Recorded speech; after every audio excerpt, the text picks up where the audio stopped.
Oke, Assalamualaikum warahmatullahi wabarakatuh. Ketemu lagi dengan saya Ardi Seto di channel ini. Ini adalah salah satu video yang ada pada serangkaian di playlist atau video-video yang di playlist terkait dengan MicroPython. Oke, kemarin kita sudah bahas tentang penggunaan Tony. Sekarang saya akan membahas atau menjelaskan caranya menggunakan software lain yang menurut saya lebih friendly ya, lebih mudah dan ya tentu lebih memudahkan kita lah dalam membuat project menggunakan MicroPython. Oke, di sini kita akan menggunakan Atom. Nah, ini salah satu text editor yang sangat terkenal, ringan, dan bisa berjalan di semua platform, baik di Windows, macOS, ataupun di Linux. Teman-teman bisa langsung download di atom.io, kemudian klik download, ya, download. Kemudian nanti setelah setelah download, nanti akan muncul file instalasinya. Nah, ini saya pilih yang Windows ya, karena ini pakai menggunakan Windows. Saya tinggal di double klik saja, ya. Kemudian ditunggu instalasinya hingga selesai. Setelah itu dibuka, nanti akan muncul tampilan seperti ini. Ya, ini Atom. Kita lihat about. Nah, ini Atom. Saya terakhir atau di video ini menggunakan versi 1.48.0. Oke, ya, sampai di sini mungkin kita eh, bisa langsung membuat project. Atau sebelumnya kita perlu menginstal salah satu paket yang kita perlukan. Jadi kita install dulu install packet ini ya atau them. Kemudian nama paketnya adalah PyMaker. PyMaker. Nah, ini kebetulan saya sudah install nih. Kalau belum diinstal, nanti akan muncul seperti ini ya, tulisannya install. Nah, kalau sudah diinstal, nanti akan muncul seperti ini. Ini coba saya buka. Nah, setelah diinstal, nanti kalau belum diinstal, tinggal klik saja. Nanti prosesnya akan berjalan sendiri hingga selesai. Kemudian setelah itu akan muncul tampilan seperti ini. Kalau kita klik atau klik setting, ini sama saja ya. Kita klik setting, nanti akan muncul tampilan settingnya. Di sini, hal yang perlu kita setting pertama adalah tentang COM COM yang terdeteksi dari si port. Oke, saya tancapkan dulu. Oke, sudah saya tancapkan USB-nya, kemudian kita cek dengan cara buka device manager. Kita lihat ya. Nah, di sini terdeteksi adalah COM 9. Sehingga kita isi di bagian ini defaultnya dia akan isinya seperti ini ya. Defaultnya seperti ini. Ini kita hapus saja atau kita ganti langsung COM 9. Nah, ini auto connect bisa diklik atau di uncheck juga nggak ada masalah. Yang lain biarkan saja default ya.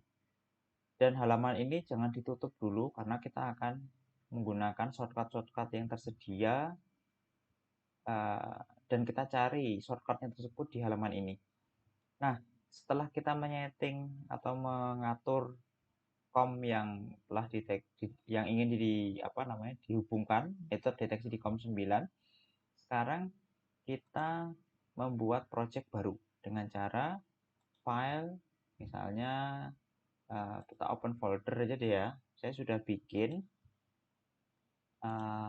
folder di sini ada sebentar. Atau kita bikin folder baru di my document. Nah, misalnya di sini saya bikin folder baru Atom Python gitu ya, MicroPython. Kemudian saya buka. Oke. Nah, ini belum ada file apa-apa ya. Langkah pertama yang kita bisa lakukan adalah kemarin sudah dijelaskan tentang shell. Nah, kita akan mengakses shellnya itu. Caranya klik PyMaker yang ada di bagian bawah ini, klik. Kemudian di bagian connect device itu dipilih COM9 ini. Nah, akan muncul shell seperti ini yang menunjukkan bahwa kita sudah bisa mengakses shell dari si MicroPython. Jangan lupa ini si board ESP32 itu sudah harus di flash MicroPython. Nah, bagaimana cara ngeflashnya? Silakan tonton video yang pertama. Kemudian kita bisa nih langsung misalnya print test gitu ya. Karena ini sudah di shell-nya di MicroPython. Untuk clear kita bisa pencet Ctrl R ya. Nah, sekarang bagaimana terkait dengan programnya, cara menulis programnya. Kita bisa buat file dengan cara bikin new file, kita kasih nama main.py dan dia butuh satu file lagi namanya boot.py ya. Ini welcome-nya kita close saja ya. Nah, kemudian di boot.py biarkan saja dia kosong. Di main.py misalnya saya ingin membuat LED berkedip seperti project di video sebelumnya. Ada from machine import pin. Kemudian ada from utime import slip. LED sama dengan pin dalam kurung 22, pin out. Kemudian misalnya while true let value dalam kurung not let value ya, untuk kedip-kedip ya. Misalnya saya kasih waktu jeda sebesar 0,5 detik. Kita save dengan cara Ctrl S. Nah, sekarang gimana cara menjalankan script ini? Kalau hanya ingin dijalankan, kita bisa menjalankan dengan klik tombol play ini, run selected file ya. Nah, tuh dia udah kedip-kedip tuh ya kan. Sekarang caranya, nah ketika ini kan dia jalan di apa namanya loop tak terhingga ini ya, di while dia akan selalu berulang di situ. Kita tidak bisa mengakses shell-nya. Sekarang gimana caranya untuk dia bisa selesai atau berhenti? Kita paksa berhenti gitu ya. Nah, kita bisa tekan tombol Ctrl C ya, Ctrl C, kemudian Ctrl R untuk meng-clear atau menghapus tampilan dari terminal atau shell-nya. Nah, sekarang bagaimana kalau kita ingin mengupload? Karena yang kalau kita tekan tombol run ini, dia menjalankan file yang kita simpan di komputer kita. Jadi file ini kan ada di komputer kita. Sedangkan di MicroPython itu kan source-nya kita upload ke sana, baik boot.py-nya maupun main.py-nya. Caranya adalah ini.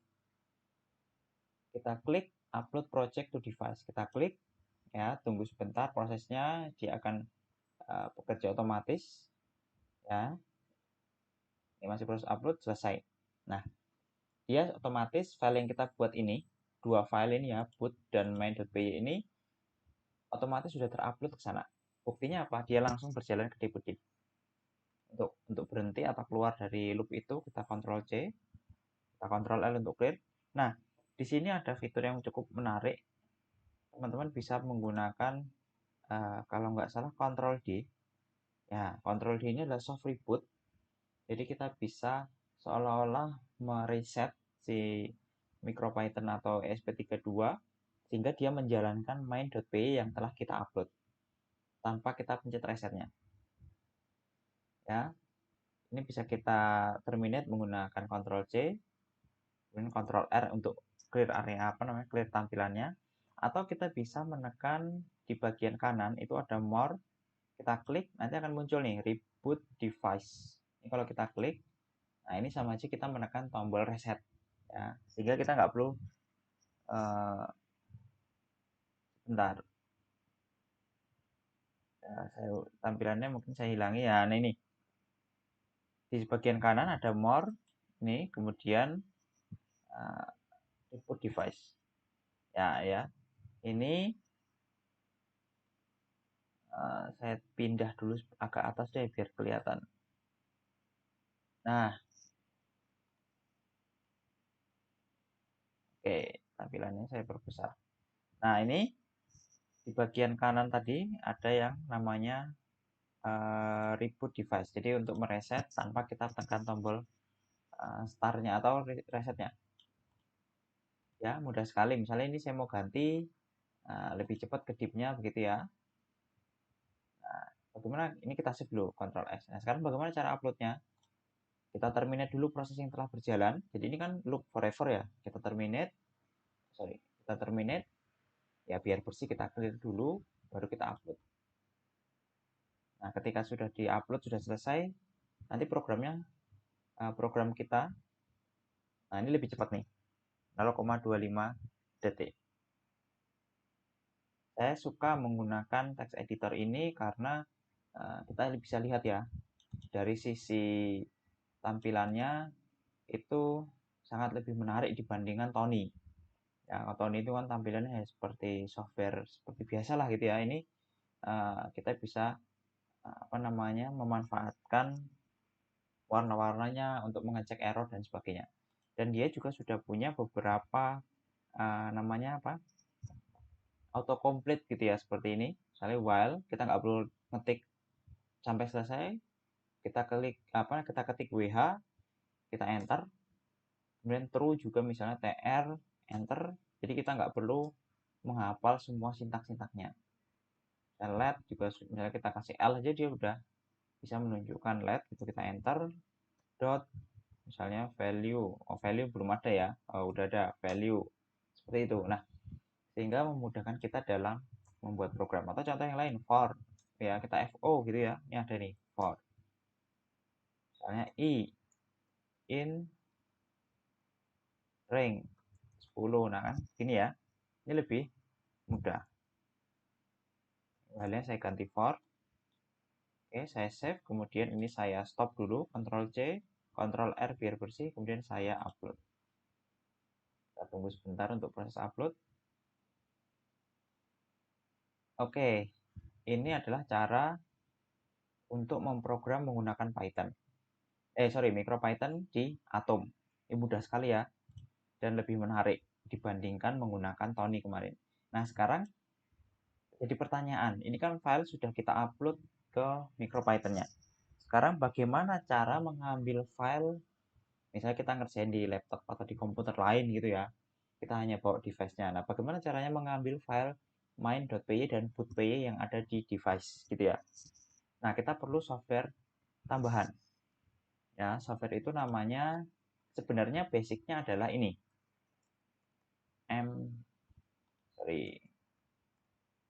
Namanya tuh Ampy. Ini bikinan dari Adafruit. Ini untuk mengakses ini ya, MicroPython tool. Ya, gampangnya sih bisa ngambil file, hapus file, upload file dan seperti itu. Tapi ini basisnya terminal, jadi sedikit susah ya kalau kita menggunakan ini.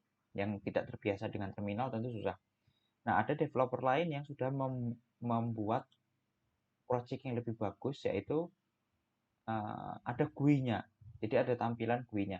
Nah, silakan teman-teman akses ini GUI di GitHub-nya si Florian Pod. Kemudian bisa langsung download zip. Nah, saya sudah download. Kemudian setelah itu kita download ya. Sebentar. Ini ampy GUI.windows. Jadi dia sudah ini khusus Windows ya. Tapi kalau mau khususnya Windows atau yang lainnya Linux dan sebagainya silakan dicari. Tapi di sini saya akan bahas yang khusus Windows. Nanti akan muncul beberapa file dan di situ ada ampy GUI.exe. Ini tinggal kita double klik akan muncul seperti ini. Nah, sebelumnya tapi di close dulu ya, yang di ini kita disconnect dulu.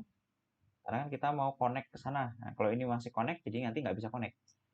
Nah, ini tampilan ampy GUI-nya, kemudian kita pilih portnya. Tidak terdeteksi ya, sebentar, refresh. Nah, ini COM9, kita connect.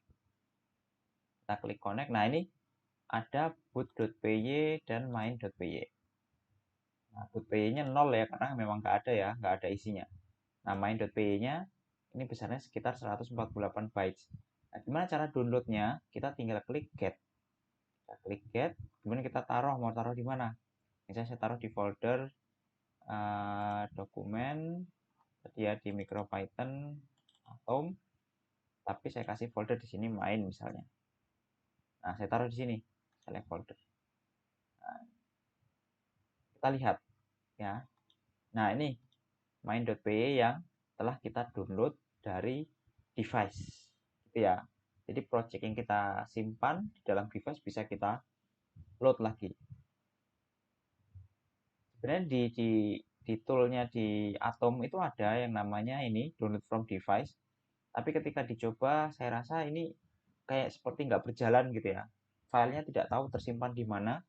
Jadi alternatifnya saya menggunakan software yang lain dan ini cukup mudah menggunakan ini. kan kita proses untuk mengambil main.py di Udifast itu kan tidak sering-sering ya. Jadi tidak ada masalah kita menggunakan software yang lain. Oke, setelah itu ya kita close.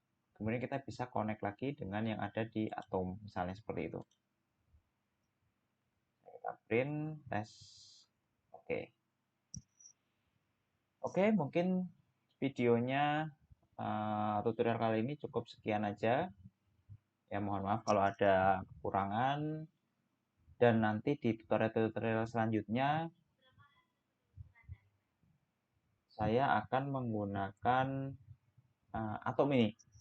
Jadi nanti ketika di tutorial selanjutnya teman-teman yang ingin menggunakan Atom silakan cek video di sini. Ya, kurang lebihnya saya mohon maaf. Semoga videonya bermanfaat. Jangan lupa tonton video-video yang lain yang ada di playlist tentang MicroPython ini. Assalamualaikum warahmatullahi wabarakatuh. Selamat pagi, siang, dan malam bagi semuanya. Thank you.